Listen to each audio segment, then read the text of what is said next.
শুরুতে জানিয়ে দেব এবার তেল আবিবকে ঝাঁঝরা করে দেওয়ার হুঁশিয়ারি ইরানের। জানিয়ে দেব হিজবুল্লাহ ড্রোন হামলায় 18 ইসরায়েলি সেনা আহত। এছাড়া রয়েছে ইউক্রেনের রাশিয়ার হামলায় নিহত 12। জানিয়ে দেব ইউক্রেনকে অস্ত্র দেওয়া নিয়ে দক্ষিণ কোরিয়াকে পুতিনের কঠোর হুঁশিয়ারি। জানিয়ে দেব ইমরান খানের দলকে নিষিদ্ধের ভাবনা, যুক্তরাষ্ট্রের গভীর উদ্বেগ। সর্বশেষ জানিয়ে দেব বিশ্ব গণমাধ্যমে প্রকাশিত হচ্ছে বাংলাদেশে কোটা বিরোধী আন্দোলন। তেল আবিবকে ঝাঁঝরা করে দেওয়ার হুঁশিয়ারি। লেবাননে সর্বাত্মক হামলার প্রস্তুতি নিচ্ছে ইসরায়েল। এই খবরেই চটেছেন সশস্ত্র গোষ্ঠী হিজবুল্লাহর প্রধান হাসান নাসারুল্লাহ। এক টেলিভিশন ভাষণে হাসান নাসারুল্লাহ বলেছেন, ইসরায়েল যদি সর্বাত্মকভাবে হিজবুল্লাহর বিরুদ্ধে যুদ্ধ শুরু করে তাহলে তেল আবিবকে কোনো অংশে হামলা থেকে বাদ দেব না। একই সঙ্গে সাইপ্রাসকেও শাসিয়েছে হাসান নাসারুল্লাহ। সাইপ্রাস যদি ইসরায়েলকে আকাশসীমা ব্যবহারের সুযোগ দেয় তাহলে তাদেরও পরিণতি ভোগ করতে হবে। হাসান নাসারুল্লাহ বলেন, শত্রুদের জানা উচিত তারা যদি আমাদের বিরুদ্ধে পুরোপুরি যুদ্ধ শুরু করে তাহলে রকেট হামলা থেকে তাদের কোনো অংশ বাদ যাবে না। হিজবুল্লাহ প্রধানের দাবি, ইসরায়েলের আতঙ্ক আছে, কারণ হিজবুল্লাহ যোদ্ধারা উত্তর ইসরায়েলের গ্যালিলিতে প্রবেশ করতে পারে। যদি আমাদের উপর যুদ্ধ চাপিয়ে দেওয়া হয় তাহলে আমরা এই কাজে দ্বিধা করব না। গত বছরের 7 অক্টোবরে ইসরায়েলে হামলা চালানোর পর হামাসের সঙ্গে একাত্মতা প্রকাশ করে ইসরায়েলের সীমান্ত হামলা চালিয়ে যাচ্ছে হিজবুল্লাহ। এদিকে হিজবুল্লাহ ড্রোন হামলায় 18 ইসরায়েলি সেনা আহত। লেবাননের সশস্ত্র গোষ্ঠী হিজবুল্লাহ ড্রোন হামলায় ইসরায়েলের 18 জন সেনা আহত হয়েছেন। ইসরায়েলি প্রতিরক্ষা বাহিনী IDF হামলার সত্যতা নিশ্চিত করেছে বলে জানিয়েছে টাইমস অফ ইসরায়েল। তারা জানিয়েছে, বিকেলে গ্যালিলি এবং উত্তর গোলানের একাধিক ড্রোন পাঠায় হিজবুল্লাহ। এরই মধ্যে বিস্ফোরক বোঝাই একটি ড্রোন মোরম গোলান অঞ্চলে আঘাত হানে। এতে 18 সেনা আহত হয়েছেন। আহতদের মধ্যে একজনের অবস্থা বেশ গুরুতর, বাকিদের অবস্থা আশঙ্কাজনক নয় বলে দাবি করেছে IDF। এদিকে রোববারের ড্রোন হামলার বিষয়ে হিজবুল্লাহ জানিয়েছে, এদিন সকালে লেবাননের ইসরায়েলি বাহিনী যে হামলা চালিয়েছে তার পাল্টা জবাব দেওয়া হয়েছে।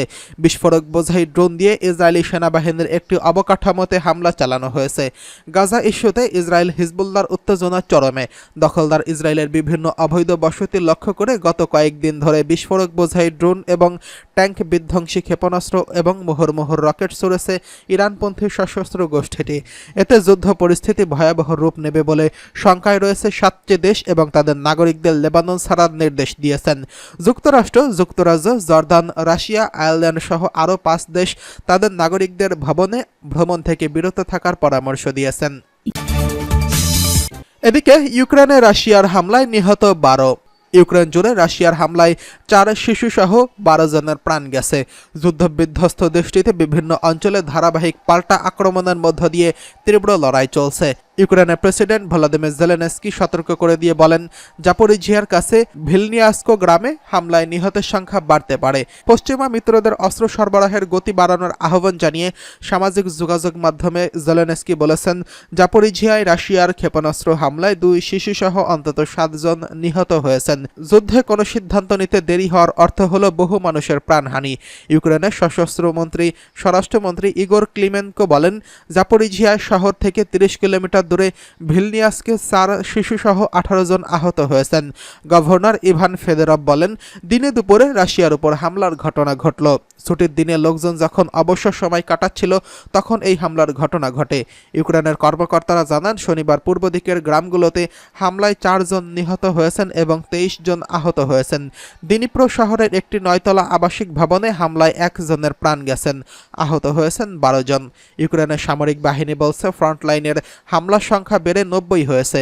পূর্বাঞ্চলীয় দোনেস্কের আঞ্চলিক গভর্নর ভাদিম ফিলাশকিন বলেন, রুশ বাহিনী গত 24 ঘন্টায় জনবহুল এলাকা থেকে 13 বার হামলা চালিয়েছে।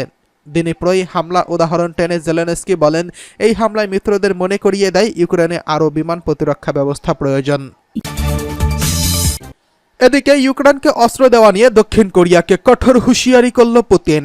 যুদ্ধে ইউক্রেনকে অস্ত্র দেওয়া নিয়ে দক্ষিণ কোরিয়াকে কঠোর সতর্ক বার্তা দিয়েছেন রাশিয়ার প্রেসিডেন্ট ভ্লাদিমির পুতিন।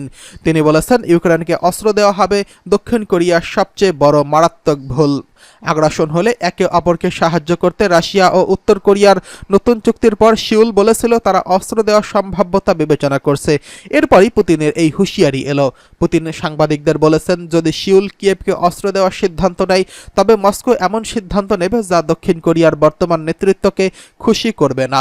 পিয়ংইয়ংয়ে জমকালো এই সফরের পর রাশিয়ার প্রেসিডেন্ট ভিয়েতনামে গিয়ে সাংবাদিকদের সঙ্গে কথা বলেন।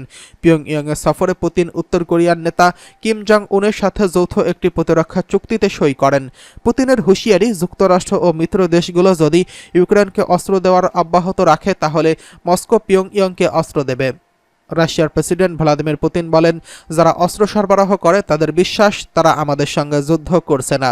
আমরাও পিয়ংইয়ং সহ বিশ্বের অন্যান্য অঞ্চলে অস্ত্র সরবরাহের অধিকার রাখি। জাতীয় নিরাপত্তার বিবেচনায় সিউল রাশিয়ার উত্তর কোরিয়ার চুক্তির নিন্দা জানিয়েছেন। সিউলের জাতীয় নিরাপত্তার পরামর্শক চ্যাং হো জিন বলেছেন, তার দেশ ইউক্রেনকে অস্ত্র সহায়তা দেওয়ার বিষয়টি পুনর্বিবেচনা করছে এবং পরিকল্পনা করছে। পুতিনের হুঁশিয়ারির পর দক্ষিণ কোরিয়ার প্রেসিডেন্সিয়াল অফিস শুক্রবার বলেছে, তারা ইউক্রেনে অস্ত্র সরবরাহের বিকল্প পথ বিবেচনা করবে এবং তাদের অবস্থান নির্ভর করবে। রাশিয়া কিভাবে বিষয়টি নেয় তার উপরও নির্ভর করছে। দক্ষিণ কোরিয়া চুক্তির প্রতিবাদ জানাতে রাশিয়ার রাষ্ট্রদূত জর্জি জিনোভিয়েভকে তলব করেছে এবং বলেছে তারা চায় মস্কো পিয়ংইয়ংয়ের সঙ্গে সামরিক সহযোগিতা অবিলম্বে বন্ধ করুক। এদিকে ইমরান খানের দলকে নিষিদ্ধের ভাবনা যুক্তরাষ্ট্রের গভীর উদ্বেগে। পাকিস্তানের সাবেক প্রধানমন্ত্রী ইমরান খানের দল রাজনৈতিক দল পিটিআইকে নিষিদ্ধের পরিকল্পনা করছে বলে জানিয়েছে পিএলএমএন এর নেতৃত্বাধীন সরকার। তবে তাদের এই সিদ্ধান্তের বিরোধিতা করে গভীর উদ্বেগ জানিয়েছে যুক্তরাষ্ট্র। পাকিস্তানের তথ্যমন্ত্রী আতাউল্লাহ তারার এক সংবাদ সম্মেলনে ঘোষণা দেন, দেশকে সামনের দিকে এগিয়ে নিতে হলে পিটিআইয়ের অস্তিত্ব রাখা যাবে না। তারার বলেন, বিদেশি তহবিল হামলা মামলা এবং ৯ মে দাঙ্গা ও সাইফার মামলার পাশাপাশি যুক্তরাষ্ট্র পাশ করা প্রস্তাবের পরিপ্রেক্ষিতে আমরা বিশ্বাস করি পিটিআইকে নিষিদ্ধ করার মতো যথেষ্ট বিশ্বাসযোগ্য প্রমাণ রয়েছে। এই ঘটনার প্রসঙ্গে এক প্রশ্নের জবাবে মার্কিন পররাষ্ট্র দপ্তরের মুখপাত্র ম্যাথিউ মুলার গণমাধ্যমের প্রতিবেদনে পাকিস্তান সরকারের ঘোষণা উল্লেখ করে বলেন, এটি হচ্ছে জটিল প্রক্রিয়ার শুরু। তিনি বলেন, একটি রাজনৈতিক দলকে নিষিদ্ধ করার প্রক্রিয়া আমাদের কাছে উদ্বেগের বিষয়। মার্কিন এই মুখপাত্র বলেন, যুক্তরাষ্ট্র সংবিধান ও গণতান্ত্রিক নীতির পাশাপাশি মানবাধিকার ও বাকস্বাধীনতার সমর্থন করে। এদিকে বিশ্ব গণমাধ্যমে প্রকাশ হচ্ছে বাংলাদেশের কোটা বিরোধী আন্দোলন। বাংলাদেশে চলছে কোটা বিরোধী আন্দোলন। এতদিন এই আন্দোলন শান্তিপূর্ণভাবে চললেও 15 জুলাই ঢাকা বিশ্ববিদ্যালয়, জাহাঙ্গীরনগর বিশ্ববিদ্যালয় এবং চট্টগ্রাম বিশ্ববিদ্যালয় সহ বেশ কয়েকটি বিশ্ববিদ্যালয়ে আন্দোলনকারী এবং ছাত্রলীগের মধ্যে সংঘর্ষ হওয়ার পর পরিস্থিতি অশান্ত হয়ে উঠেছে। আর তারপর থেকে বিষয়টি গুরুত্বের সঙ্গে উঠে আসতে শুরু করে আন্তর্জাতিক গণমাধ্যমে। আসুন এক নজরে দেখে নেওয়া যাক এই পর্যন্ত কোন কোন আন্তর্জাতিক গণমাধ্যম কোটা আন্দোলন সংস্কার নিয়ে কি বলেছে। প্রভাবশালী ফরাসি বার্তা সংস্থা এএফপি বেশ কয়েকদিন ধরেই বাংলাদেশে কোটা বিরোধী আন্দোলন নিয়ে সংবাদ এবং ফটোপোস্ট প্রকাশ করে আসছে।